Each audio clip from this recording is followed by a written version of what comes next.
乾いた叫びが届け Fly us high again.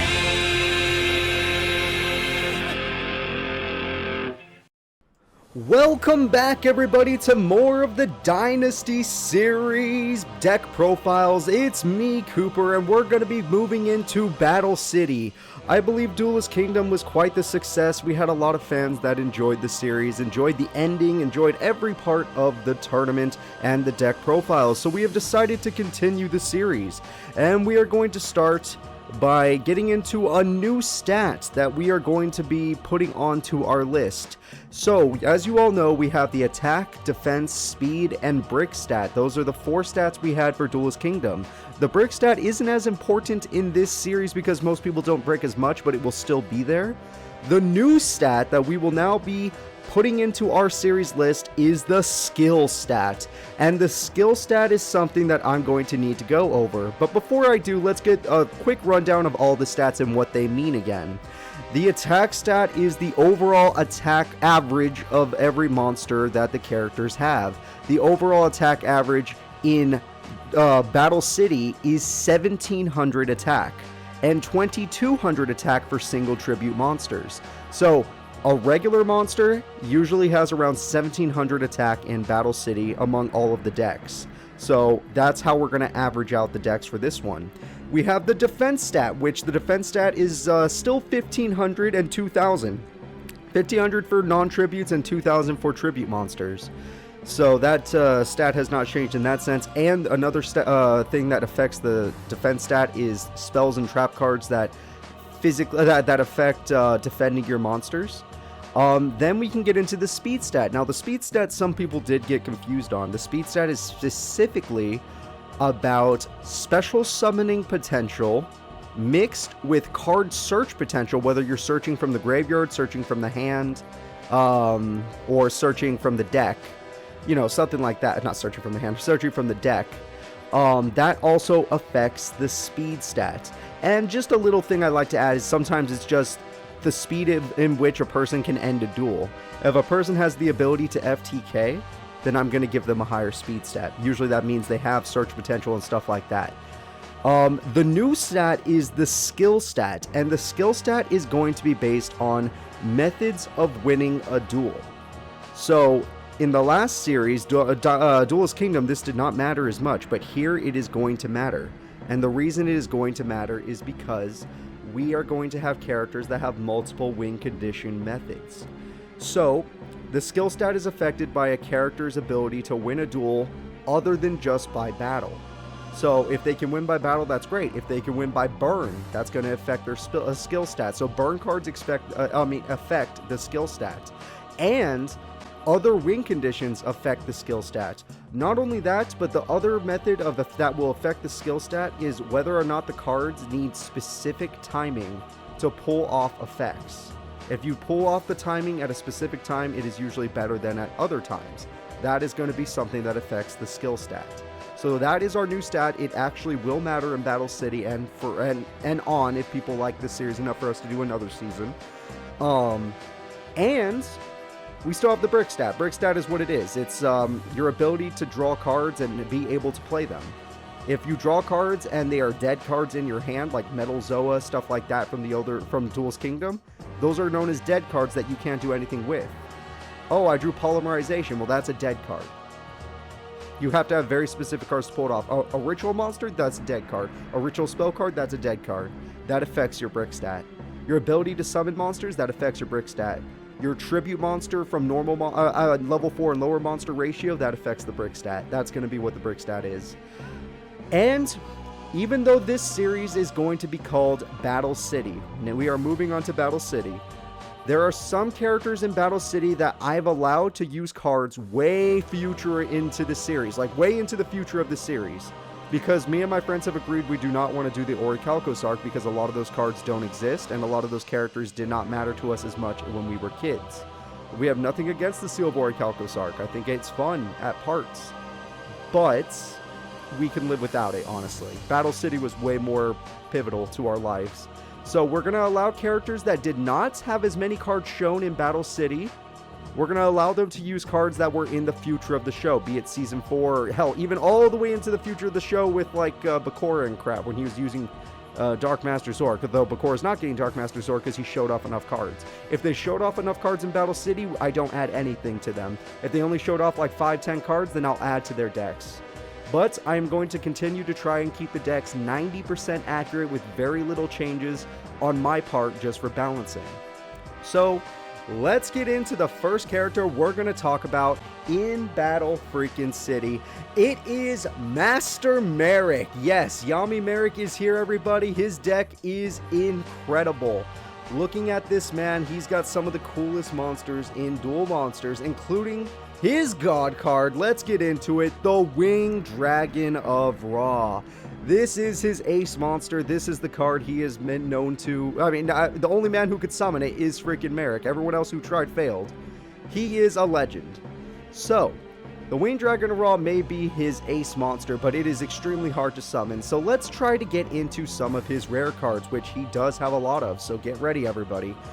Master Merrick's rare cards are the Nightmare Wheel, a card that can burn your opponent for 500 life points and make it so that monster can no longer attack. So it stops a monster from attacking. It's a continuous trap that permanently freezes that monster in place like a spellbinding circle, but your opponent is forced to take 500 burn for each one of your standby phases. We have the Metal Reflect Slime. That's right. The Metal Reflect Slime is a Master Merrick card at 3k defense. It is incredible. It's a trapped monster with 3000 defense, and it is a beast. Nothing's going to get past this. It's going to be one of his best defending cards. His other rare cards that he used during the show are the Lava Golem. That's right. The Lava Golem is another burn monster that he used in the show, which was really effective. What it is that during your turn, you could choose to special summon this monster to your opponent's side of the field by tributing 2 of their monsters. So you can get rid of 2 of your opponent's monsters by tribute. That's a very rare effect back in the day. And they take 1000 burn during each of their standby phases for having this monster. As long as you have a Nightmare Wheel or a Metal Reflect Slime, you can hold back the Lava Golem, so it shouldn't be a problem. And the Lava Golem, even though you're giving your opponent a 3000 attack point monster, will take 1000 life points off of your opponent. He has some other good rare cards here, but we're going to go ahead and get into his stats. The first stat for Master Merrick is his attack stat, and it is damn good. I know it's surprising that this guy seems to be good at everything, but guess what? His attack stat is really freaking solid. And the reason his attack stat is so solid is because of his best level 4 normal monster, which does go above the average, the Gilgarth, at 1800 attack.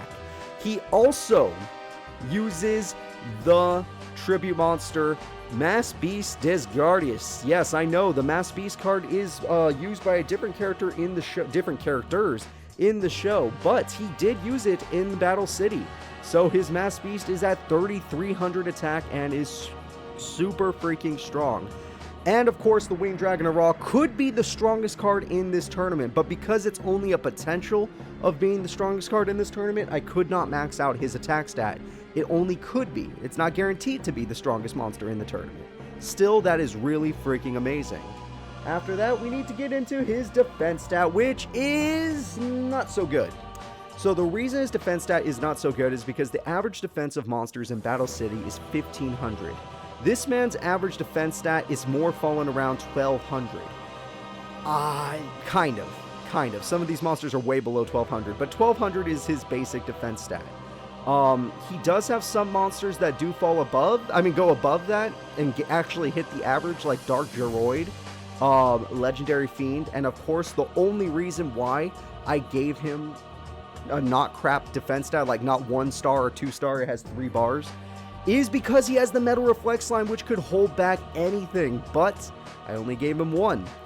So he has to draw that card, or whichever of my friends gets Merrick has to draw that card. So that's going to be pretty rough on him. We are now going to be moving into Merrick's speed stat, and this is really nice. The reason Merrick's speed stat is just above average is about a 4-bar stat. This is a 5-bar stat. His speed stat is just above average, and the reason for that is he does have a lot of special summons.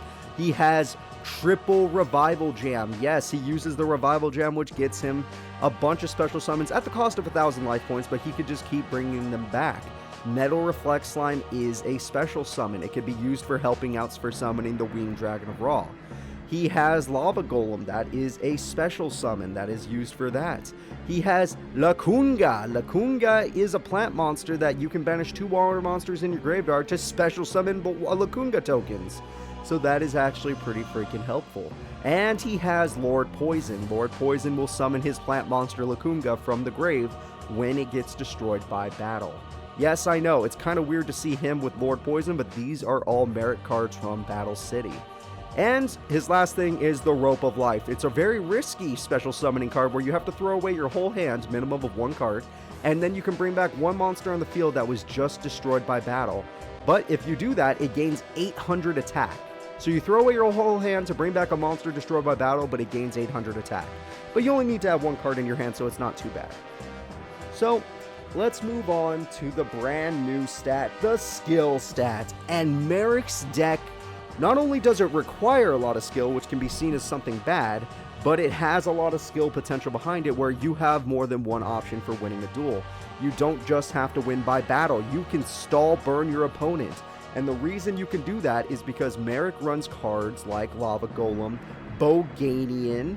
He runs cards like Nightmare Wheel, multiple Nightmare Wheels, and he has cards that could just destroy your cards to stall, like his Winged Dragon of Ra. And you know what? It's just super helpful to have these cards. And this deck does require some timing on some of these trap cards. Nightmare Wheel is best to be waited till your turn to use. Do not use it preemptively. You want to wait till your opponent has summoned, because you don't want them to just tribute over a monster. Try to save it for tribute summons. Don't use it immediately.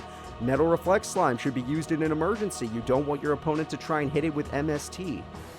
So you definitely don't want to use this card too early. You want to make sure you have timing on this. That's going to be it for his skill stat. He has one of the best skill stats in the game. He does not just have to win by battle. You can win by burn with this deck. There's no other real way to win with this deck, but that's fine. Burn and battle is already more than most people will have. So moving on to the brick stat, which I did say is a little less important in Battle City because most decks are really consistent. His brick stat is almost perfect. He has nothing to worry about. Merrick does run the Winged Dragon of Ra, which is a brick card. He does run Desgardius, which is a brick card. He does run Legendary Fiend and Helpomer, which can be considered bricky. But he has way more monsters that he can tribute than anything. He's got Revival Gems that will keep coming back.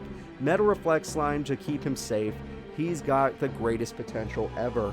His brick stat is super low, and well, high technically, but what it means is that he is not going to brick very often, guys. He's looking real good.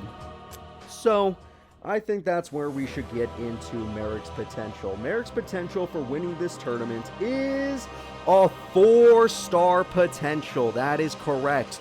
Marik Ishtar, Yummy Merrick.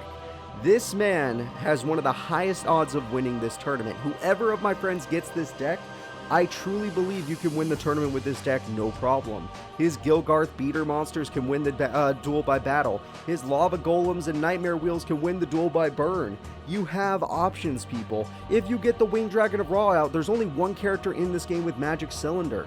You are pretty freaking safe in Battle City. There's not that many cards that will destroy you. No Sakuretsu armor, no nothing. You are going to be safe. Just go in and hit your opponent. So, honestly, Merrick has amazing odds for winning this tournament. I think that he can pull it off. I think Yami Merrick is going to be one of the most interesting characters to see in this tournament. He's going to be really cool, and I am very excited to be moving on to Battle City. If you guys are excited as well, I'd love to hear it in the comment sections. If you would like to like and subscribe, I would really appreciate that. We're trying to make the Dynasty Series a little more popular. But yeah, this has been Yami Merrick. Thank you all for watching. And next time, we'll be moving on to another deck profile. Bye-bye.